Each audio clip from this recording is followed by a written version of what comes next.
Today we're going to be reviewing the area of a rectangle, which you should have done last year. So go ahead and get out your notebooks and title area of a rectangle.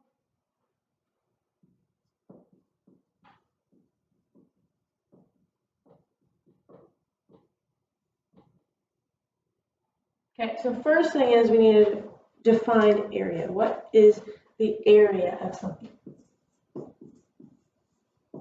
Well, the area of something is the number of square units that a closed figure covers.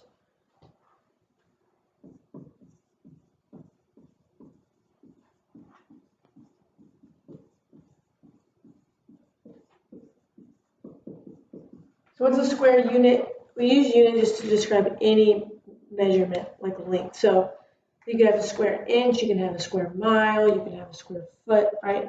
But it just means a square that's 1 unit,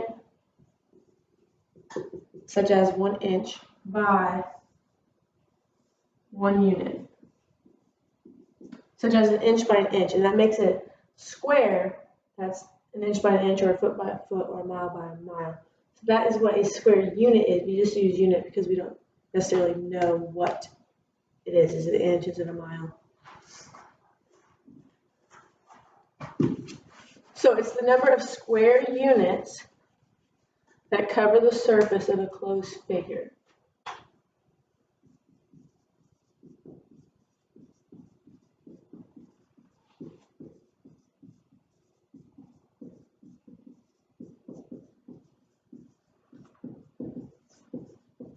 So we've been learning all about those closed figures, those polygons, and now we're going to find the area of some of them.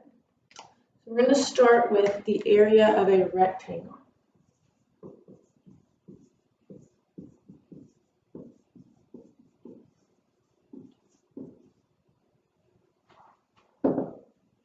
Some of you may remember what the area of a rectangle is. We're going to show that today as a reminder of like how we get that formula. So first off, say we have a picture frame. That's 5 by 7, and that's inches. And so what that looks like, if you break it up into a grid, we got 1 inch, 2 inch, 3 inch, 4 inch, 5 inches by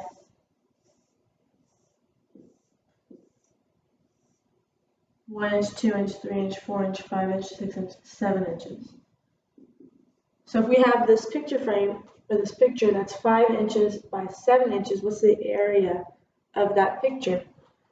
Well, we're going to count the area in square inches, right? What's the number of square units that the closed figure takes up? So this closed figure, this rectangle, how many square inches does it take up? Well, each of these is 1 square inch, right? It's 1 inch by 1 inch.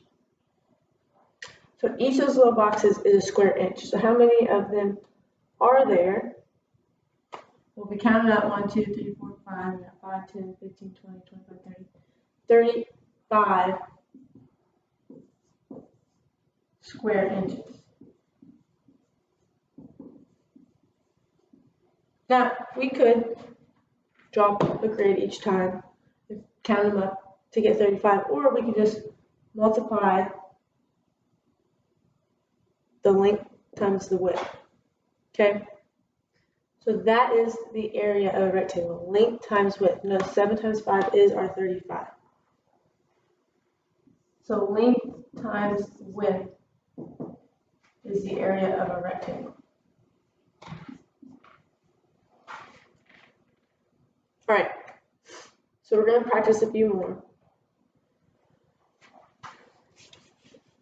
Example 2, I guess. We're going to do, if I give you a rectangle, that's 2 feet by 6 feet. What would the area be?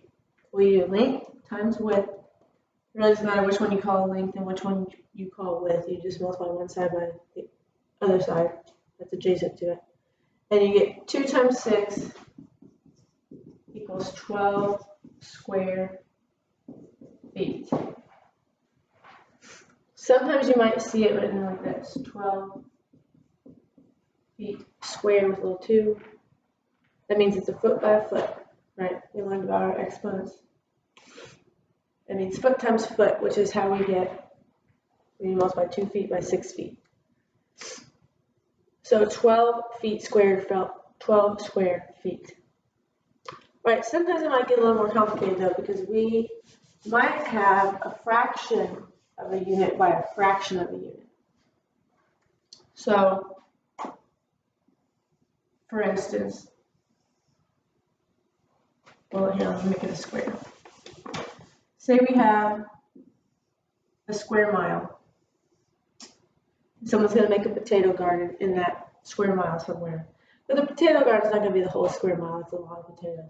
So they decide they're going to make it 1/3 of a mile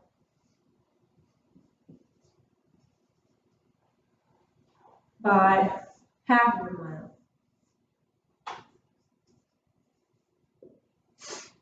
And they want to know what's the area of that potato field going to be. If it's 1/3 of a mile by 1/2 of a mile. Well, that would be this plot of land. And what's the area in square miles of that plot of land? If this is 1 square mile, it's going to be a fraction of that. And as you see, the shaded part is 1 out of 6 pieces. It's going to be 1/6 of a square mile. You can also find that by doing 1/2 times 1/3. Multiply the numerators, multiply the denominators, 1/6 square miles. So it's still, you do the same thing with fractions, right? Length times width.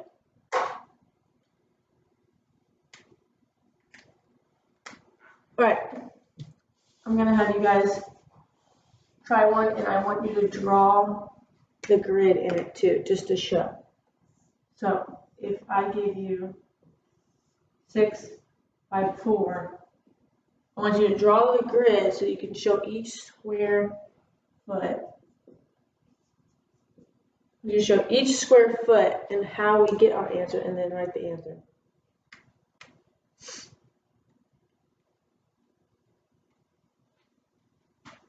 All right, so you should have split this up into 6 columns because there's 6 feet, 1, 2, 3, 4, 5, 6.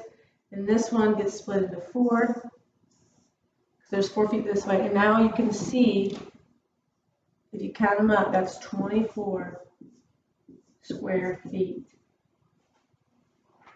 Okay, so this kind of just shows you how we're getting our 24 and why it makes sense, because we got each of those square unit, each of those square feet, which is a foot by a foot, is a square foot.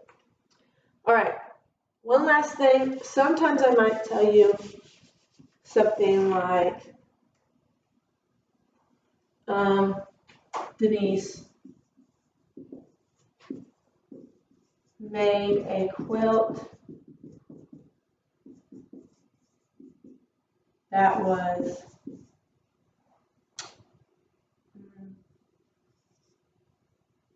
20 square feet. And I might ask you to give me some possible dimensions of this quilt. So what size, you're going to have to brainstorm, draw yourself a quilt maybe. What size could the lengths be if the total area is 20 square feet? So you got to think basically what's going to multiply together to get 20. And so there's a variety of answers you can have. Hopefully you've thought of one so far. But for instance, you could have, probably the most logical in shape would be 4 foot by 5 foot. But maybe not the most logical. Maybe you went a little longer. So maybe you went with, well, this would be kind of long. Maybe it's more like a table runner. And it's 2 foot by 10 foot. Right? So those are some possible dimensions of a quilt that's 20 square foot. This one probably isn't going to be the one because 2 feet. It's a pretty thin quilt. But it's a possible dimension. It could be. Right?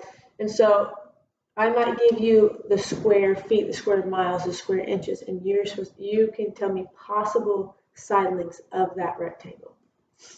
All right, So you guys have homework to do is 5 questions, just reviewing the area of a rectangle.